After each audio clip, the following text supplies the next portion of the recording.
achei muito interessante, porque ele tem o livro, durante a narrativa toda do livro, seja falada pelo Nóbrega ou lida por vocês, quem está lendo, né, não vai saber como é a melodia, mas está claro que é um fragmento de uma canção. Na literatura lida, que eu digo, do livro, você vai ver assim, Benedito Bacurau está no oco do pau. Você sabe que aquilo é um canto, que ele se refere à minha mãe cantava. Quando você ouve o Nóbrega, a melodia vem no meio da fala dele, como eu costumo muito usar quando eu conto as histórias, né? Só que o que me encantou nesse livro foi um diferencial mesmo de... Eu tenho músicas inteiras dentro das minhas histórias. A música inteira está dentro, por exemplo, do Tatê Calanquê, que ele citou, que é do seu Pedro Menezes, a adaptação minha. Tem um samba inteiro dentro da história, além da palavra, tem a música inteira. O que fica bonito são as citações. Mais do que ilustrações musicais, eu gosto de chamar de citações. A música incidental, ela entra um pedacinho. O Nóbrega canta um verso da música que está inteira em algum lugar, ou você guardou, ou talvez não esteja inteira, seja só esse fragmento. Essas duas que estão inteiras, também elas existem inteiras, mas no livro tem só um fragmento também. Isso dá muita... a que eu fiz com você, o Nóbrega canta só um pedacinho, que seria... Brinca o vento, brinca o céu, brinca o canto no condão da fada. Ele só faz isso. Nesse capítulo em que ele diz que o Bacurau vai ali ajudar esse lúdico no momento entre ele e o filho dele. É muito assim a situação do Bacurau sempre chegando para resolver, para dar um jeito mágico, gostoso e uma solução lúdica para uma situação. Então, o filhinho dele diz, pai, a gente nunca mais brincou de brincadeira, o Lucas fala, né, no texto. Aí, o que é brincar de brincadeira? Ele fica pensando. Aí, ele usou esse gancho e aí canta esse pedacinho da canção que a gente faz, que chama... Aliás, Bia, você podia mostrar a música inteira? Porque ninguém vai escutar essa música inteira. Que é inédito, só vai ter esse trechinho aí. No livro. Eu acho que é uma oportunidade boa. A música inteira fala assim, talvez eu erre um pedacinho da letra, mas aí não tem problema, há muito tempo a gente não canta. É brincar de brincadeira. Nós fizemos há o quê? 1 ano e meio, 2 anos? Uns 2 anos.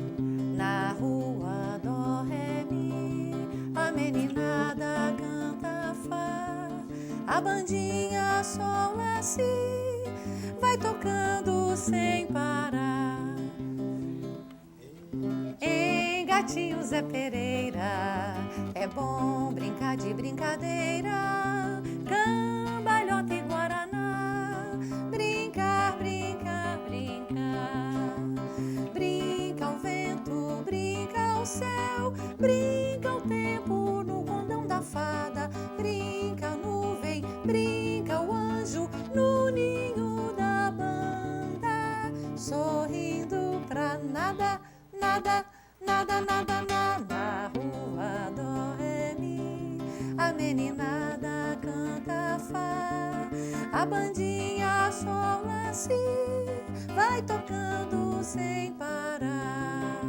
Em Gatinho Zé Pereira, é bom brincar de brincadeira, cambalhota e guaraná, brincar, brincar, brincar.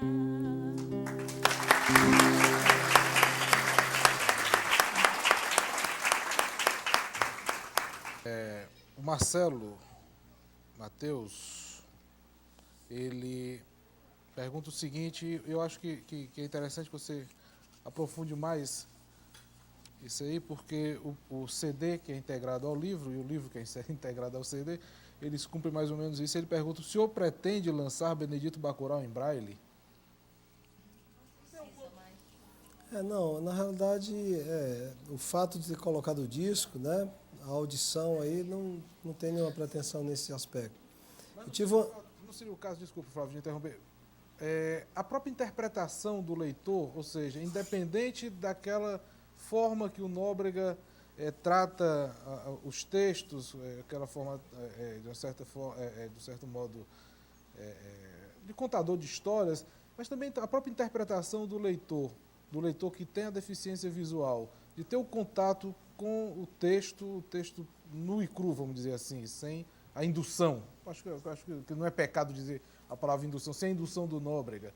Não seria também uma proposta interessante? Tá igual.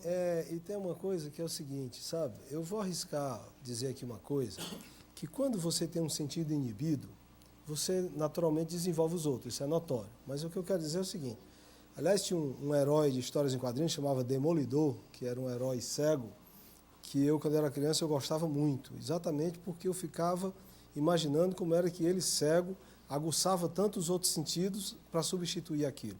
Então, eu acho que quando uma pessoa que tem um grau mais elevado ou de insuficiência visual ou de cegueira, quando você lê alguém contando, é como você lê realmente as palavras. Quer dizer, deve ter uma forma de conceber que vai retirar a indução, tá certo? Porque o que eu entendi que ele colocou como indução não é que esteja diferente do texto, é a capacidade de interpretar, né? A entonação, os tempos, né?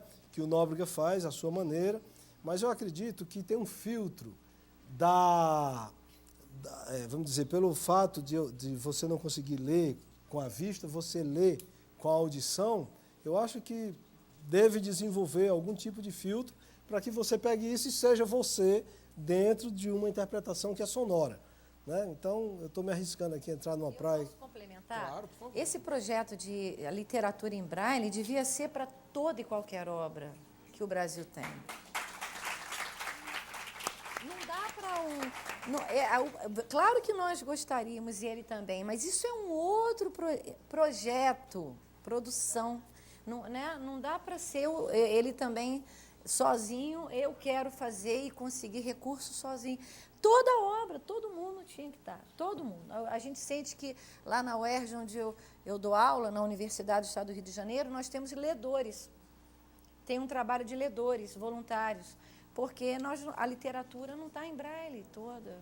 Perguntas do público. Fabiano Pimentel, que é professor de musicalização infantil na Casa da Criança, creche escola, ele faz uma pergunta ao Flávio, que é a seguinte, ele estabelece aqui o universo infantil, por si, é altamente construidor. O Benedito Bacurau tem o propósito de construir um novo momento a partir de suas histórias?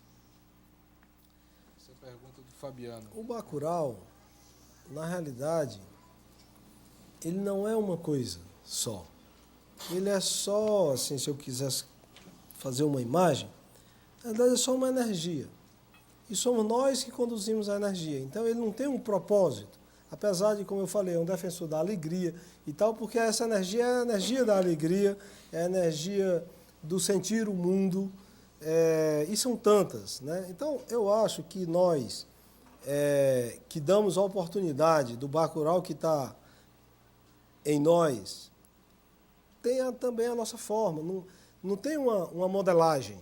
Ele não se propõe a modelagem. Eu não tenho qualquer pretensão de modelar nada.